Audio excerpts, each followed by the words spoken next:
This November, Minnesota will vote on an amendment to ban same-sex marriage in the state constitution.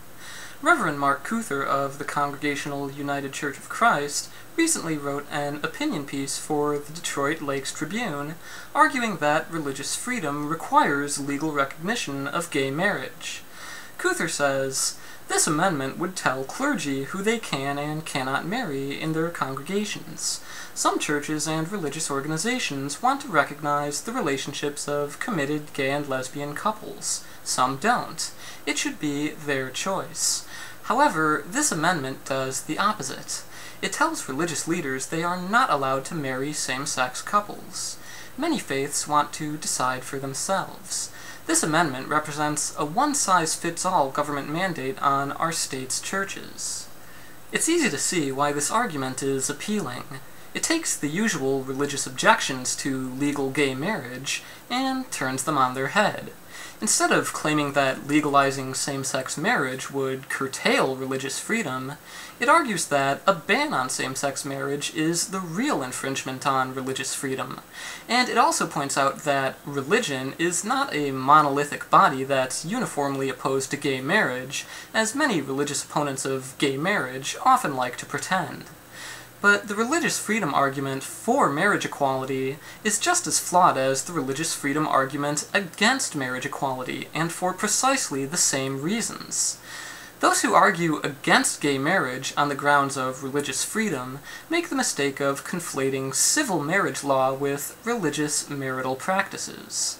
Out of willful or genuine ignorance, they claim that the legalization of same-sex marriage would mean all churches and other religious institutions are now required to perform same-sex wedding ceremonies. This is simply contrary to fact, which is plain to see in every state where same-sex marriage is legal and intolerant religions are still free to conduct only the weddings they want.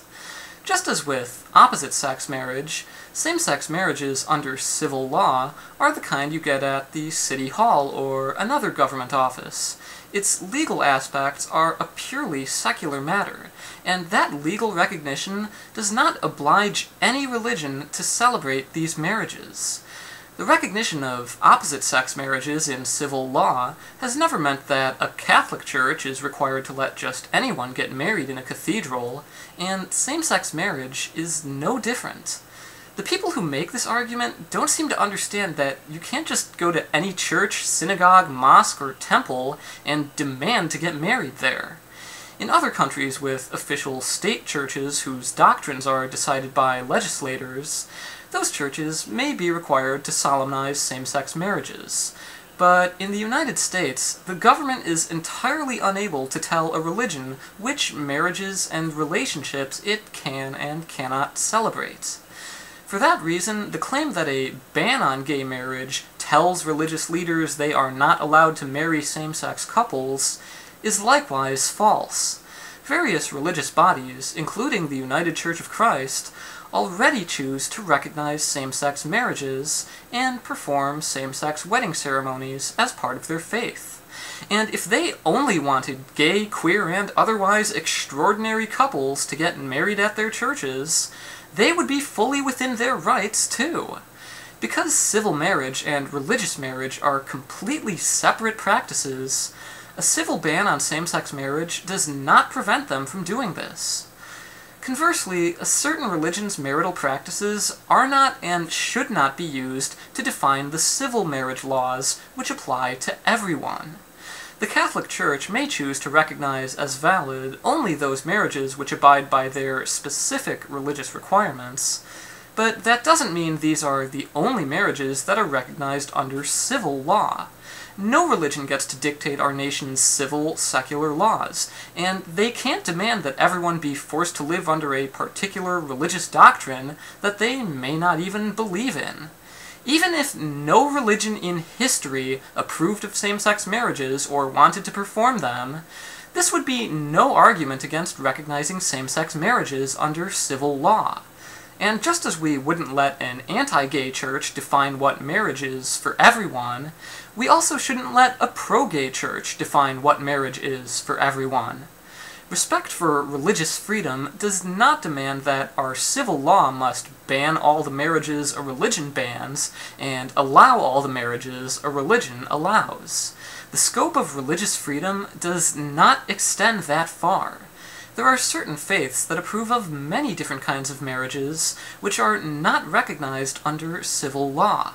Does this mean the state is required to recognize child marriages or multiple marriages just because someone's religion does? No, just as a racist church that disapproves of interracial marriage cannot impose this rule upon the populace at large.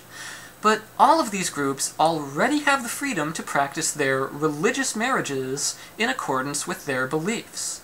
And just as the legalization of same-sex marriage does not burden that freedom, neither does banning same-sex marriage.